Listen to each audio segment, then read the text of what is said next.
Hello friends, recently हाँ आप लोगों ने बहुत सारा न्यूज़ चैनल में या फिर बहुत आर्टिकल पढ़ा होगा अग्निपथ के बारे में। तो ये अग्निपथ है क्या?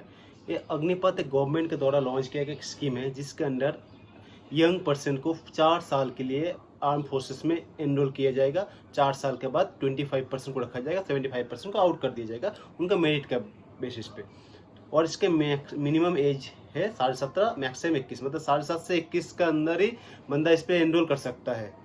7.5 से 21 के ऊपर अगर हो जाता है तो उसको इसमें चांस नहीं मिलेगा। और अगर 4 साल के बाद भी कोई बंदा वॉलंटियरली सर्व करना चाहता है वो कर सकता है, मगर उसको उसमें पे अलाउंसेस कुछ नहीं मिलेगा। ये है बेसिक फंडा।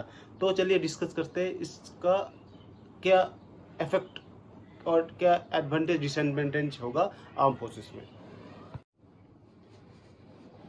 इस स्कीम के अंडर यंग पीपल को एनरोल किया जाएगा आर्म फोर्सेस में। ये आपको ध्यान रखना पड़ेगा तीनों सेना के लिए, आर्मी, एयरफोर्स, नेवी। बट ये होगा ओनली फॉर 4 ईयर्स।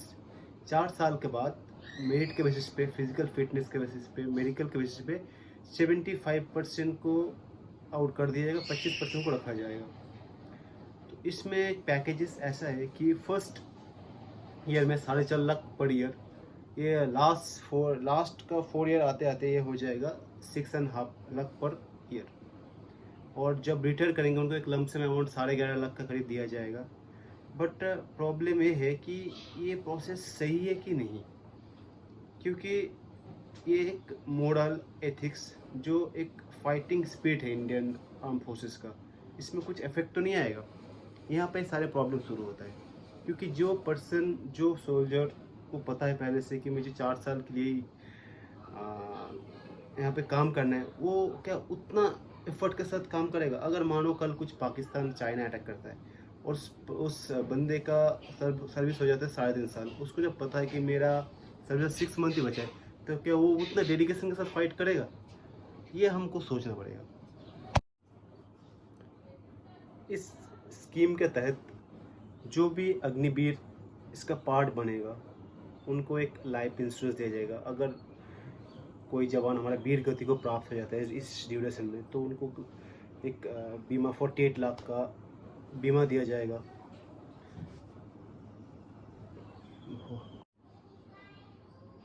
इस स्कीम के अंडर जो भी अग्निवीर इसमें इनरोल करेगा, अगर कुछ भगवान ना चाहे कुछ ऐसा हो गया, वो जवान अगर वीर गति को प्राप्त करेगा, तो इनका लाइफ इंश्योरेंस भी है, इसमें 48 लाख तक भी कवरेज है।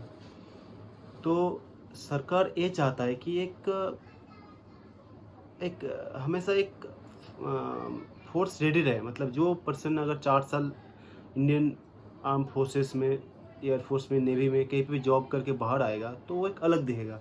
जब भी वो समाज में चलेगा, कोई भी सिचुएशन हो, वो एक अलग अलग पर्सनैलिटी दिखेगा। तो इससे जो काफ़ी टाइम ऐसा होता है, जो यंग पर्सन है वो कभी, हमें बहुत टाइम क्या होता है कि गलत संगत में चला जाता है, नेगेटिविटी में पड़ जाता है, एंटी नेशनल एक्टिविटीज़ में पार्टिसिपेट करना शुरू करता है। बट अगर ये एक पर्सन 17 21 साल का बंदा जब फौज से बाहर जाएगा, तो ये चांसेस काफ़ी कम हो जाते हैं कि वो एंटी नेशनल एक्टिविटीज़ में पार्टिसिपेट करेगा।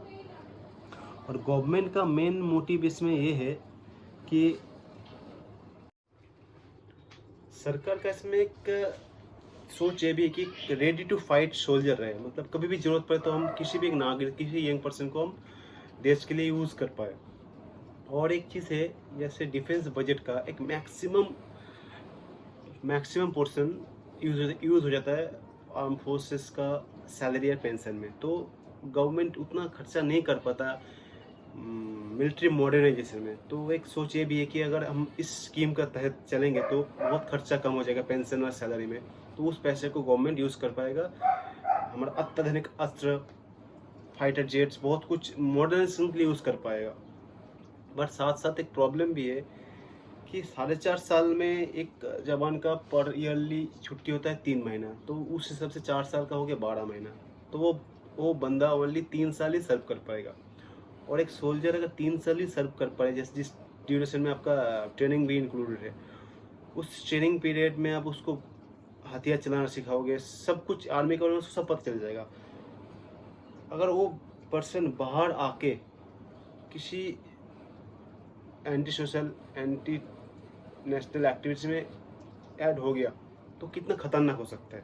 मतलब आप एक ट्रेंड पर्सन को हैंड ओवर कर रहे हो दूसरे का हाथ में। तो ये भी सरकार को सोचना पड़ेगा कि ऐसा ना हो जाए। सब कुछ डिस्कस करने के बाद आपको क्या लगता है ये स्कीम सही है कि नहीं? मेरे हिसाब से एक जवान, एक सोल्जर, पक्के सोल्जर बनने के लिए 3.5-4 साल बहुत कम है, क्योंकि जवान पूरा लाइफ टाइम में जब तक सर्व करता है उस पूरा ड्यूरेशन में वो ट्रेनिंग करता रहता है। ट्रेनिंग करने से वो और एक परिपक्व बन जाता है और एक स्ट्रॉन्ग सोल्जर बन के आता है। और एक सोल्जर जब 4 साल ही नौकरी करेगा उतना अच्छा सोल्जर नहीं बन पाएगा, ना उसके अंदर वो उतना देशभक्ति होगा, नहीं हो सकता। तो इस चीज़ में और एक चीज़ है, वो करप्ट भी हो सकती है, क्योंकि उसको पता है मुझे 4 साल ही काम करना है। तो 4 साल के बीच में वो सोचेगा कि मैं जितना हो सके उतना कमा लूँ, है ना? तो एक नेचुरल है, ये तो आ ही जाता है बंदे के अंदर। तो मेरे हिसाब से सही नहीं है। आप बताइएगा कमेंट में कि आपको क्या लगता है, ये स्कीम देश के हित में है कि नहीं है? थोड़ा सा पैसे बचाने के चक्कर में हम ऐसा तो नहीं कि एक अपना सबसे स्ट्रॉन्ग जो पॉइंट है आर्म फोर्सेस उसके साथ खिलवाड़ कर रहे हैं।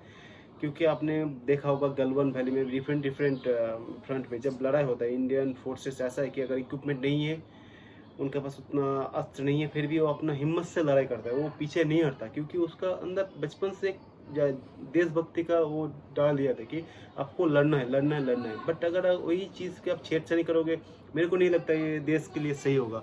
जो एक strong arm force, strong Indian army, strong air force का नाम था हमारा वर्ल्ड में, तो हो सकता है इससे थोड़ा इफेक्ट भी हो जाए। बताइएगा दोस्तों आप लोग कमेंट में।